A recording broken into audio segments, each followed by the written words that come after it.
Hi, I'm Dr. Gemma, and welcome back to Cognitive, the Knitting Psychology podcast. Cheerfully and somewhat irregularly in business since 2008. Segments today may include what's on my hooks, needles, and spindles, a strategy, something I really like, put a lid on it, oh shoot, and blather. So sit back, put your feet up, pick up your knitting, crocheting, spinning, weaving, or dyeing, or any other yarny thing you're doing, and get ready to enjoy. Well, hi, it's Dr. Gemma, and welcome to episode 36 of Cognitive. Well, it's been an exciting little week. I'd like to tell you that I enjoy your comments, and you can comment on the blog at cognitivepodcast.blogspot.com or on our group on Ravelry. We had a busy little set of comments this week, which I really enjoyed.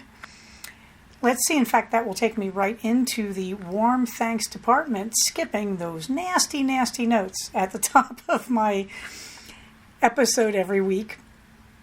Oh, I just realized I have not posted the episode for episode 35, and here we are at episode 36. I will put 35 on Ravelry too. But let's get to the warm thanks, shall we? First of all, thank you, Christo Emily, for referring me to two wonderful language and literature nerd podcasts, The History of the English Language and Saga Thing. I have to go listen. I'm not going to get there for a few weeks at this rate, but I'm glad I have them in the show notes so that I can go find them. I don't have the links in there, but that won't stop me. Kath Wood, my friend over the pond, my colleague, welcome back. It was great to see you again. Who could forget that icon you use with your name, your avatar? It's good to see you, Kath Wood, really. I've missed you. And Upstate Viv, thank you for appreciating my Klingon theme song. Sorry about the snorting, but, you know, it's the way it is. And yes, we are working on Star Trek Discovery, which I may not have the happiest criticisms of, but it's interesting. And Knitting in the Shah informs me that she's not knitting in the shade, that the town she is in is called the Shah informally. And that's what she's talking about. So you know I'm going to have to go figure that one out. But thank you, it's a cool explanation. At this point, everyone among you is saying, but Gemma, what's on your hooks and needles? Well, in progress, the jury duty shawl. Yes, there it is. I'm wearing it in two pictures, and I'm only wearing a third of it because I'm holding up the enormous ball of yarn, which is a pink to white gradient. And as you can see, I'm getting nowhere on it. I'm loving it. It's really fun. You know, this is just good old-fashioned double crochet chain type thing. I'm using a D as in desperate hook on it, and I'm just enjoying it. I'm just enjoying the hands down brainless repetition. This is the crochet version of knitting a sweater, I guess. It's really just boring. And you can see I've got a large part of a shawl, and I'm nowhere near halfway to this. I have no idea how many yards of yarn are in this. This thing has to be mislabeled. The best I've seen is likely about 700 something yards. I cannot tell you, but it's going to make a nice big lace shawl, and I am enjoying that. And yeah, I'm very glad I'm crocheting it. I'm glad I'm not knitting it, because my best guess is this is a bamboo wool or a bamboo cotton, because I think it might be mislabeled. And there have been breaks where the non-plant fiber just broke and it was down to one ply of the plant fiber, so yay bamboo. And so I've had to stop and start a lot in it, and that's great because that part will be all down at the bottom towards the point, and I will just be trimming and weaving in ends. But I am loving it. I only wish I could believe that the label of that yarn is accurate. Apart from it being apple tree, I just think this baby was wildly mislabeled. And I don't care because I love it. So I'm really enjoying the jury duty shawl. The reason it's the jury duty shawl was it was going to be on a plastic hook and a lovely non-synthetic fiber so that I could carry it into a jury duty waiting room and work on it while I had jury duty. But that did not happen, but there it is, the jury duty shawl. Rather than let it wait another year or two until I get called again, I'm just going to finish it because I'm enjoying it so much. The really pretty socks, I am finished sock number 1. Totally, I even did the heel. And I'm now doing the leg of the second sock. I am past the 2 inches of knit 1, purl 1 cuff. I use a 64 stitch cast on size 2 needles. And even these are a little loose on me. I was enjoying listening to, I think it was Jasmine Knitmore, talking about knitting on zeros. And that's where I learned that she must knit so much more loosely than I do. If I knitted on zeros, it would take a microscope to see it. I knit way too tightly to ever get down to anything less than a 2.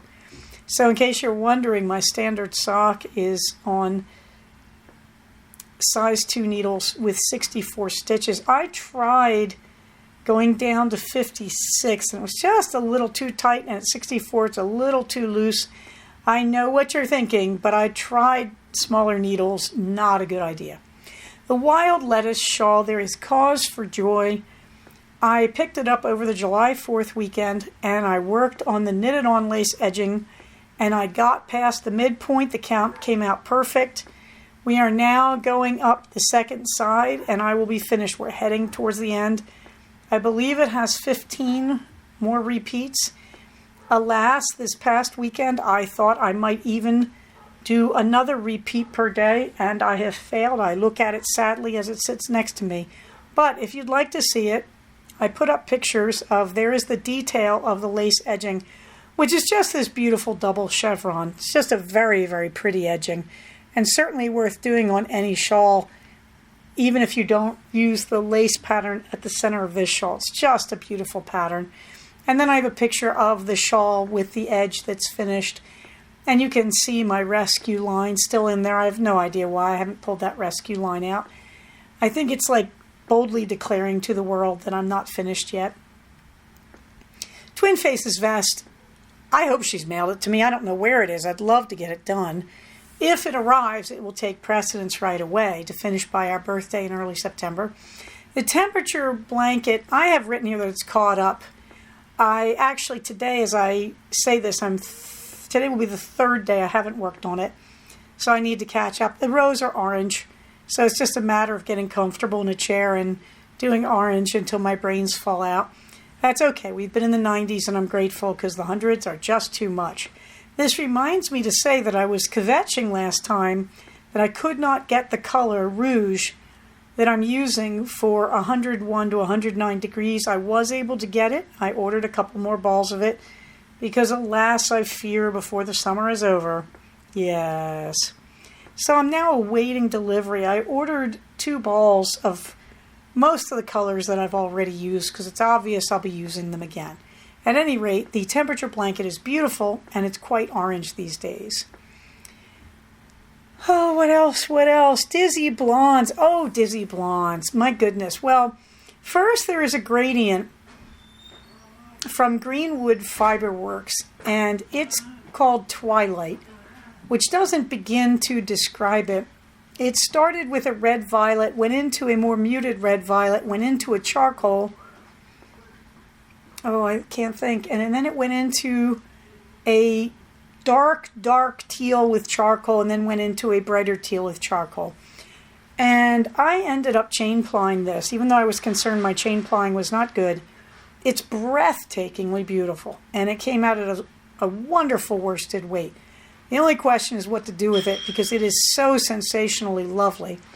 So I got very excited. So I pulled out, oh, I'm sorry, I'm doing this in reverse order. I'd already been excited. I finished the Royal Hair BFL. By the way, the Greenwood Fiberworks was also BFL. And I finished the Royal Hair BFL in the color Bloomfield Blues. That also came out quite lovely. And I've got something very similar to it that I just recently spun. So we'll see what happens to those 2 guys. They may make a really nice big shawl. Meanwhile, I got optimistic and I pulled out 15 ounces of pin-drafted, high-quality merino done by Morro Bay Fleece Works. Oh, it's beautiful and it's endless. I spun a huge bobbin full. It's got to be 5 or 6 ounces. It's just huge. And you can barely tell that I touched this big giant bat. So there's a picture of the giant bat snaking its way onto the bobbin, and then there's a picture of the first finished bobbin. Since then, I have stopped and moved on to a different project just for a break, because this merino is spinning so fine, I cannot tell you, it's driving me crazy. It's beautiful, but you cannot believe the amount I got onto one bobbin. Now, I was thinking of just triple plying it and calling it a sweater of some sort. But I'm really looking at some of my other stuff and thinking, some of my colored BFLs, and thinking, do I want to just spin them into singles and blend them with 2 plies of the merino and just make this very pretty sweater with a gradient strand going down it? We'll see. I'm thinking about it because I have a lot of time to work on it, because it's going to take me forever and a day to get all of that merino onto bobbins. Let's go on to the strategy, shall we? Now, we're still talking about distress tolerance skills. And in distress tolerance, you may remember the acronym ACCEPTS, ACCEPTS, and the S was sensory. And when we talk about distress tolerance in general, it is worth reviewing sensory soothing. Now, in the realm of dialectical behavior, sensory soothing intersects with almost everything else we talk about. Because most of the time, when you're having problems with your mental health, you're in your head too much. So getting into your body is a great way to manage distress. And that's how it gets to be the S of the ACCEPTS acronym. However, there are other ways it intersects. When you're working on mindfulness, coming into your body is actually a very wonderful way to focus, to bring yourself from a state of distraction to a state of mindful focus. So you can use your senses and very carefully just investigate one sense at a time. Now, the interesting thing, in Buddhism, they say, to control the body, you must control the mind. Which is pretty interesting, because in Hinduism they say to control the mind, you must control the body first. And I kind of love that, because what it really tells you is body and mind work together, and self-control is a blend of both. So it's very easy when you do therapy to kind of get away from the sensory and from the body. But the reality is, if you're depressed, if you're anxious, if you're unfocused, if you have racing thoughts, if your mood just feels like it's bouncing up and down, all of these things can be helped to a great extent by simply getting out of your head, which means getting into your body. So in the show notes, I give some great examples of this. And you can see in the show notes, I have a picture of, on my desk, 2 of my favorite aids. One is a little bottle of grapefruit essential oil. That's right off the shelf at Walmart. It's a fairly low quality. I really would tell you that if you want this done right, go look around on Amazon. But even so, I was in Walmart and said yes. Yes, yes, always for grapefruit, always. Grapefruit is just one of my favorite scents, so I bought that, and it's been sitting on my desk. And I use it several times a day. I use it between patients just to bring me back into focus. So let me do these in order. And let me tell you that you can carry any of these things with you, any of the things I'm going to suggest, and you can also just help your body in various ways throughout the day, and it will help to take you out of your head. So the easy one, since we all carry phones, is hearing. Look, who doesn't have earphones or earbuds with them at this point in the world? So one way you can help yourself is to play soft music and to focus all your attention on the music. In fact, that's a great way to meditate. Allow yourself to think of nothing but the music. However, you can go the other direction. You can listen to nature. Take yourself out into a field somewhere and just listen to the natural sounds and enjoy them. Or you can listen to them on various stations, Amazon Prime, Pandora, Spotify. They all have channels that are nothing but nature sounds. For smell, of course, I just showed you, you can use essential oils, you can use perfume, you can use lotion, or if you're really enjoying yourself, go and bake something that smells good and make the whole house smell good. Light a candle, make the whole house smell good. That sometimes when I'm alone in the house, I will just basically light candles all over the house and enjoy walking around and sort of having this scent bath as I walk around the house. Taste. Apple slices, fruit chews, a single chocolate, a single mint, a few spoons of ice cream. Yes, there's even keto ice cream, I've just found out. I used to carry Starburst fruit chews in cherry. Now, diabetes, I carry sugar-free, all-natural cough drops. But sometimes you just need a taste, and so I will grab something, or if my throat is sore or I'm tired of talking, which as you can imagine, I do get that way quite a bit. So I'll just use something to soothe my throat. Touch, my favorites, they're all my favorites looking at this list. A hot bath, a hot shower, a bubble bath, a bath with scented oils. Comfy clothes, soft, shapeless clothing is my favorite. Hugging people, but also cuddling. And the absolute best, go to a bookstore and buy a book on reflexology or get it on your Kindle and get yourself a lotion you really like. I like a ginger orange spice from the Body Shop that I've had for years. So I don't know if they still make it. Is it the Body Shop? No, it's not. I can't remember if it's the Body Shop or Bed Bath & Beyond. No, it's not Bed Bath & Beyond. It's got to be the Body Shop.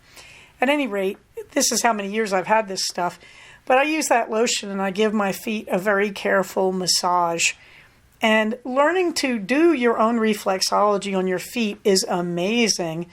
Right after my father died, I was so insanely stressed, I could not sleep. And I found this book and started massaging my own feet. And I would wake up in the chair with one foot still in my lap.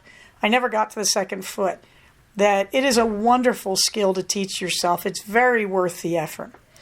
Vision, again, we have our phones, so you can draw, you can look at photos on your phone, you can look at nature, just any kind of creative art and craft. And I really left out the sixth sense is proprioception, that is your sense of your location in space. So what's not on there, and I think I may add it, is you can do yoga, do stretches, do simple yoga poses, just do any kind of movement that helps you to feel restored. Now, when I work on movement, these days I use my beautiful Fit Desk. I use my biking in my office. This morning I saw 2 patients and I just biked through the sessions. When I saw my doctor yesterday, I mentioned this. She said, "Are you still working from home?" I said, "Yeah." And I told her about the Fit Desk and she roared with laughter because I said, "It's wonderful that I see patients while I bike." But I don't do it all day long. I don't have that kind of endurance right now. But today I think I did just under 8 miles in those 2 hours. If I do yoga, I often just do a mountain pose and I may do some simple triangle poses. The goal is usually to stretch my back and my legs. I like to sit and stretch in general. I like to do belly dance moves and a belly dance warm up with some yoga mixed in.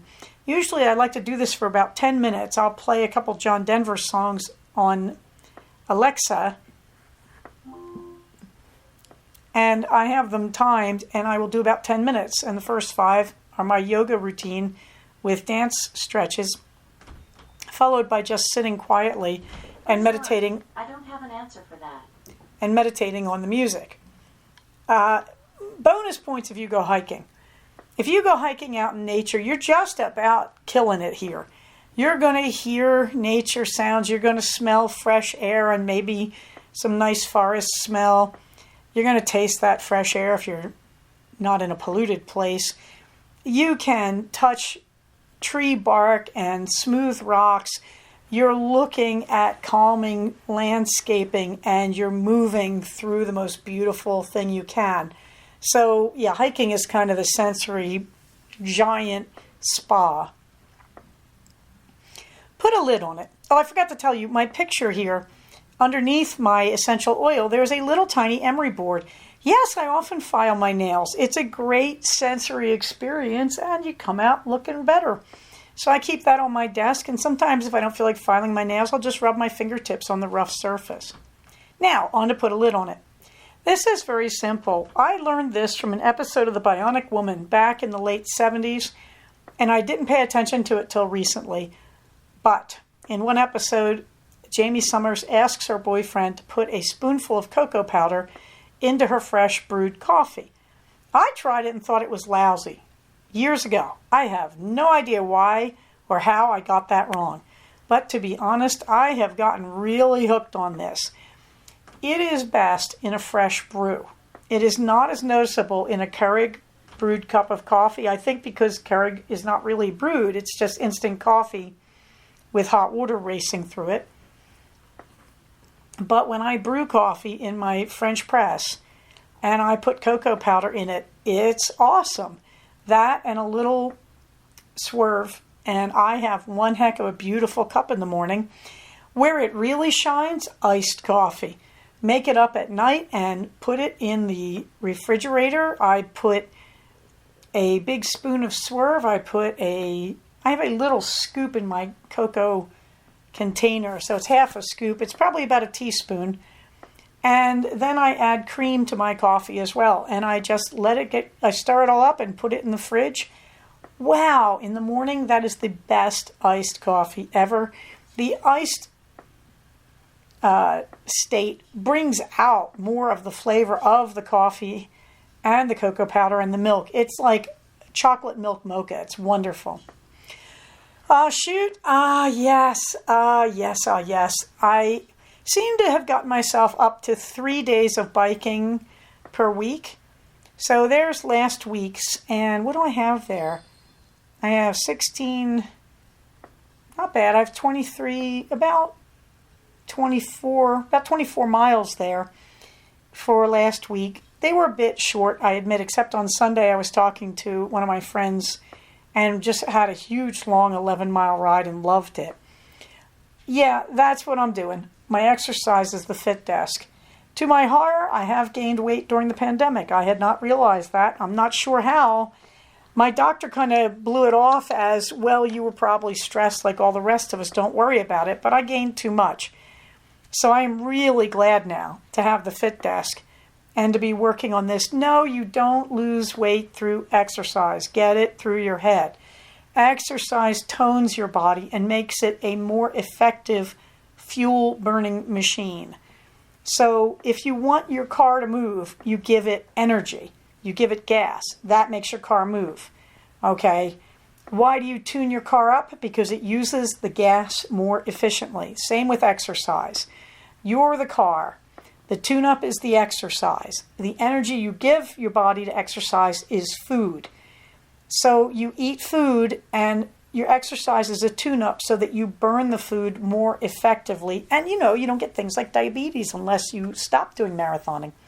Okay, enough of that foolishness. You can tell we're going to be talking about the doctor's visit, can't you? When I get to the blather. The fluffy books. Why, it was quite a week. I am still listening to Kindred by Rebecca Ragg Sykes. This is the book about the latest we know about Neanderthals, and it's wonderful. It has some dry stretches, I will admit. But, of course, I'm getting towards the end. I think I've got about 4 hours left of it. Originally, I think it's like a 17-hour book. It's a long one. As you can tell, I'm listening on Audible.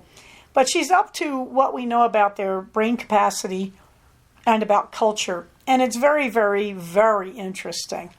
So I'm enjoying Kindred. It is something you have to take in small doses. She gets a little bit airy-fairy speculative, but she really keeps that under control. And I really am convinced she's not making any hugely shocking arguments. She's just sort of bringing us all up to date on what the archaeology and anthropology and all the biologically related fields, genetics, whatever. She's bringing us up to date on what we now think we know about Neanderthals. The other beautiful thing is she's talking about research from 2020. So this is very recent. So I'm really enjoying it. In the Constable Evans series by Riz Bowen, who I keep calling by the wrong name, I think, I finished Evan Help Us, which is the second book, and I borrowed Evan Lee Quires from my local library, which I love, that now you can borrow from both the local Valley libraries plus from the LA County Library, and you can borrow just purely on your Kindle, read it, and away it goes when you're done. So I borrowed Evan Lee Quires, but I haven't gotten to it because there was a new entry in the wonderful Francis Bacon Mysteries by Anna Castle. Now, if you go look up Francis Bacon on Wikipedia, it's a downer. It's really a downer. His life is kind of challenging to read. He's a courtier under Queen Elizabeth I and James I of England. And his life is complicated as only a scientist, philosopher, courtier's life could be, and a lawyer's. He's an amazing mind, although a lot of his contribution has been swept away or replaced by other contributions. But he makes a great protagonist. And this whole thing about now we're taking historical people and writing mystery novels with them as the detectives, it's a little weird. I mean, there's an Elizabeth I series. I think I read one of them and just said I can't do it. But Francis Bacon makes a pretty good protagonist. He's not the protagonist. In some of Anna Castle's short stories, by the way, her name is spelled exactly the way you think it should be. She writes a few short stories, and Bacon is the protagonist in them, or in some of them. In most of those stories, it's Bacon's students at the Inns of Court who are the protagonists. And they're a lot of fun. Now, it took me till this point to realize the main one is a guy named Thomas Clarity. And yes, that's a horrible pun. His name is spelled Clarady. And I had the Kindle reading it to me, and it was calling him Clarity because it was the Kindle, not the Audible book. But it was listening to the Kindle maul his name that made me realize Clarity, of course. Clarity, making clear. So it's a pun. Anna Castle, I love you. And I really began to appreciate this time around the names. In this particular installment, Now and Then Stab, it's called, she takes on the murder of one of the characters. She has introduced the playwright, the real guy, Christopher Marlowe, as a character. And of course, we all know Christopher Marlowe comes to a strange end in a tavern. And the question has always been, it was attributed in the autopsy to a tavern brawl, but it was a very, very weird brawl, and the autopsy description is very, very weird.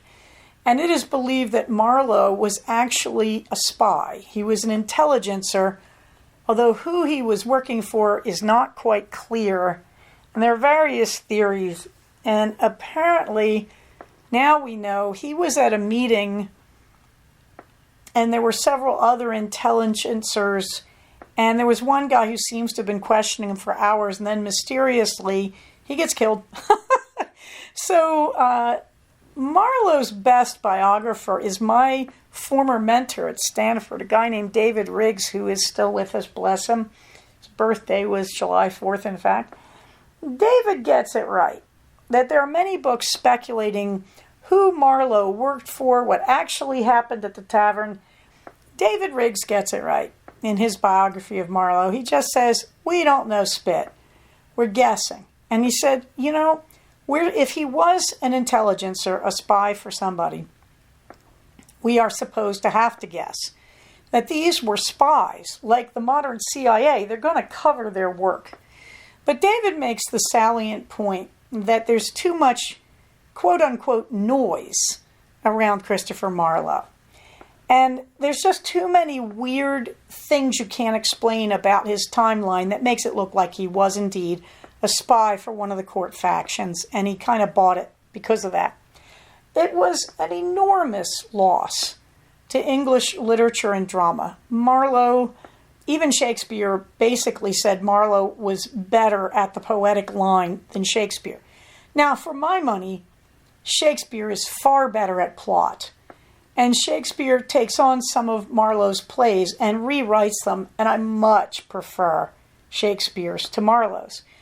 But as it was called even in his own time, Marlowe's mighty line, his thunderous strong poetry, is very hard to beat. And if you've never read Dr. Faustus, you really owe it to yourself. But if you really want to enjoy Faustus, go watch it. Bonus points, there is an Elizabeth Taylor and Richard Burton movie of Dr. Faustus. I don't know who is doing Mephistopheles, but boy, I was so scared the first time. I was a teenager. I had to turn it off every time Mephistopheles came on. Amazing production. Not the perfect production. I've seen better with the Royal Shakespeare Company, but the Burton-Taylor production on film, you could do a lot worse. And the poetry is mind-blowing. So anyway, Now and Then Stab by Anna Castle, in which Francis Bacon and his team take on the murder of Christopher Marlowe. It is moving and sad and very well done. Finally, I don't know why I wandered across this in my book list somewhere, A Lady's Guide to Etiquette and Murder by Diane, with 2 N's, Freeman, with 2 N's. This is as fluffy as it gets. In fact, if I didn't call this segment Fluffy Books, I would after this book. Totally fluffy. Imagine a bunch of 21st century people transported to the Victorian age, talking just like us, acting just like us, but wearing corsets. That's pretty much who these characters are. Now, Ms. Freeman does not see them as 21st century people. She thinks they're actual Victorians. I don't care. It's still fluffy good fun, and I've been enjoying it immensely. It is obvious from page 1 who's doing the bad stuff, and it is interesting watching Lady Harley try to distract you with idiotic theories. Everybody's on idiotic theories. From page 1, you're like, I know who it is. It has to be this person. But it's still just fun fluff. I have to go read Avonlea Choirs. I'm so afraid I'm going to lose it. I've got another one out too. It might be The Mummy Case by Elizabeth Peters, but I believe I've read that years ago. I'm not sure quite why I put a hold on it at LA County Library. Seems to me I've got a couple books on hold, though. I might have that and even a third book. At any rate, A Lady's Guide to Etiquette and Murder, Now and Then Stab, Evan Help Us, and Kindred are what I'm reading now. Something I really like, Lume. If you're on Instagram and you've missed the Lume ads, I don't know how. It's spelled L-U-M as in Mary E. It's a deodorant developed by a lady OBGYN, and she advertised it originally as making all your junk smell good. Okay, look. I just like it under my arms. She says it lasts for 72 hours. No, but about 48. And they did a good special. When did they do this? Around Memorial Day, where you got wipes soaked in her deodorant, and you got a new container of Lume, a new deodorant stick. And I thought, why not? And I bought them. And I like them, except, yeah, we're back at plastic wastefulness. I was hoping for something more biodegradable. No. But I have to admit, if you're going to have plastic in your bathroom, this is where I want to have it. That the Lume deodorant works wonderfully, and I've been enjoying it, and it really holds up. It holds up to me biking. The other interesting thing is as a result of buying it, of course, right away, that got picked up, and it's on my feed all the time now. But it's interesting because she does publish some good, the OBGYN, who founded this, she publishes some good video clips about hygiene. And I've really enjoyed those. There's one about, well, what do you do if your clothes stink? And she talks about the kinds of deodorant clothing soaps that take body stink out of clothing. I've actually been throwing borax in with my all-natural cleansing sheets into my laundry, and that's been working wonderfully. Borax is an amazing natural refresher, and so I'm buying that on Amazon. But the Lume videos are pretty good for information, where she talks about managing odor and stuff. I've quite enjoyed them. So, this takes us on to the blather. Well, my kid decided he needed to learn to dance, my 15-year-old. It's a little beautiful and a little heartbreaking. Why? Because at 3 years old, this kid danced uninhibitedly and beautifully. He was such a good dancer. Now it's hard. It's hard to be an American teenage guy in a non-dancing, too cool, wealthy culture. That is, he's in school in an area that's very affluent, away from where we live, and they're all inhibited. Anyway, I couldn't help it. I videoed him. And it's very cute when he starts doing the hip circles. So yeah, the last thing in the notes, it's my kid dancing. Sorry, not sorry. Speaking of sorry, not sorry, I'm really sorry, England. I know. Soccer match, national pride. I really wanted you to bring it home, England. I was really rooting for you. Well, I'm glad this brought you together for a few days. I enjoyed the Coca-Cola ads all over England with the cross of St. George on a white background. Coca-Cola even was in it. I'm really sorry you didn't get to bring it home, but well played, England, and thank you for the thrill even over here on the other side of the pond. And then there was going to the doctor. I had so much panic, I did not want to go to the doctor. Why? Well, you may remember that I fondly called my last doctor, Dr. Stupid. You know, the one who diagnosed me with cancer when I had diabetes and a failing thyroid gland. And then I went to Dr. Screamer at a different provider. He was good. He diagnosed me properly, but then he threw tantrums because I reacted badly to one of the medications. So then I came back to Dr. Stupid because I wasn't given a choice. I had to change back to my original provider because of my job. And then Dr. Stupid was assigned to me again. And I said, I don't want you because you misdiagnosed me. And she just said, well, you shouldn't have ever gotten fat in the first place, which is what I call really poor medicine. Because once again, we're going to blame diabetes. We're going to blame it on your eating and your fat when it's actually about a carb addiction. And if we would talk about it in that light, we could help diabetics and pre-diabetics to get a grip on their eating by treating it as addiction. But no, we do shaming. Anyway, Dr. Stupid redeemed herself at the end. The very last time I saw her was on Zoom, and she took the time to actually talk to me and listen and question what I was doing and take notes. And I wondered about that. I shouldn't have. She quit. So I think all along she probably knew I was on the right trail. By the way, I tried to leave Dr. Stupid once. She sent me to her friend who was Dr. Screamer. That doctor literally jumped up and down and screamed at me, you're going to die, you're going to die, you're going to die. And then she didn't have the guts to put her name on my chart because she knew, no, I wasn't going to die. I was going to file charges, file charges, file charges. I left her alone. I just said, like, you're nuts. You're having some kind of breakdown, and I'm never coming back to you. So then I got Dr. Beauty Pageant, where I saw her on Zoom, and all she kept saying was, I can't believe you chose me. I can't believe you chose me. Okay. I was worried about this. So I finally got to see her in real time. She was wonderful. She was wonderful. She wasn't at all what I expected. She was shorter than me, very charismatic. I walked up and said, are you going to shake hands with me? She said, yes, I am. And we both laughed because we knew we had both been vaccinated. And she went through everything I was concerned about. And then she just said, okay, we're going through your chart. You need this, this, this, this, this, this, and this. And she set me up with all of it.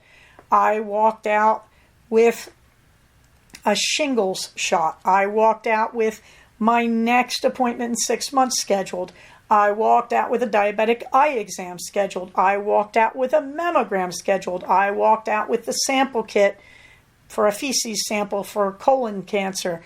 She just went bang, bang, bang, bang, bang through everything. And then I said, I want a shingles shot. I figured she'll schedule that. She goes, do it right now. Bang, I got a shingles shot. Go figure. And I said, well, what about those side effects? She's like, what side effects? And I said, well, you know, everybody gets side effects from shingles shots. She goes, no, they don't. And then her nurse comes in. I said, okay, you're going to give me the shot. She said, yeah. I said, what about the side effects? She goes, what side effects? I'm going to tell you now, everybody gets side effects. But fortunately, they did give me the information sheet with the side effects. And it's been exciting. Let's see what I've got. I've got redness and pain and swelling at the site. Anything else there? A little bit of bruising. Okay. And then the rest of my body, I have headache.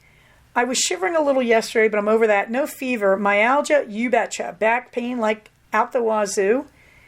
Fatigue, oh yes, got tired within about 20 minutes of it, and abdominal pain and a little nausea. You know, small price to pay, but I must say when I get the second shot in 2 months, I'm taking the next 2 days off because it's pretty obvious if I got this much side effect from this shot, I'm going to get nailed next time. However, it has now been, about 36 hours since I got the shot. I've got a minor headache, and that's it. Yesterday I felt kind of meh. I didn't feel terrible, but I had the pains in my back and my stomach. And I drank a lot of water before bed, went to bed. Actually slept, even with the pain level. I couldn't fall asleep till about 11:30, but I slept pretty well until about 6. And said that's just going to have to be good enough. And then I got up this morning and said, I'm great. I rode 7 miles on my bike. About 5 miles into it, I started getting back pain again. And it's been sort of stabbing off and on all day, but it's really pretty much off at this point. And I've had a mild headache and mild nausea. Not bad. Not bad. It's worth it not to get shingles. Go Google shingles. I don't want to go into it. It's one of those scary diseases that gets worse and worse with age if you get it. And a friend of mine dying of cancer got it and really suffered. No shingles for me. But anyway, so, I have to say Dr. Beauty Pageant may actually be Dr. Great. She just marched me through everything. And finally, I said the magic words. I said, I need help. I'm having problems with certain things like dentists because I'm so frightened. We had a very intelligent discussion about my emotional state. She took a lot of notes. We talked about meds that I've had in the past that have not worked. And in the end, she agreed to help me with my anxiety. And I'm so grateful to her for that. I just don't know what to say. I'm so grateful. She was very careful. She did not want to know what my negative reactions to statins were. There were a lot of things she didn't want to know about my diet. She was being very careful, and I realized because it's against their policy. And so she's carefully keeping stuff out of my chart that is against the group practices policy. And yes, a lot of group practices, a lot of provider groups for insurance do not like or believe in the keto diet. And a lot of medical doctors do. And you can sort of tell because they try to shut you down if you talk about it. They don't want to record it in their notes because it's against the group policy and they don't want to be caught talking about it. I don't care. It was great. So here I am at home and I'm working my way through. I have a list of things I want to get done post-pandemic. And we're working our way through the list. And a lot of those things were my own self-care.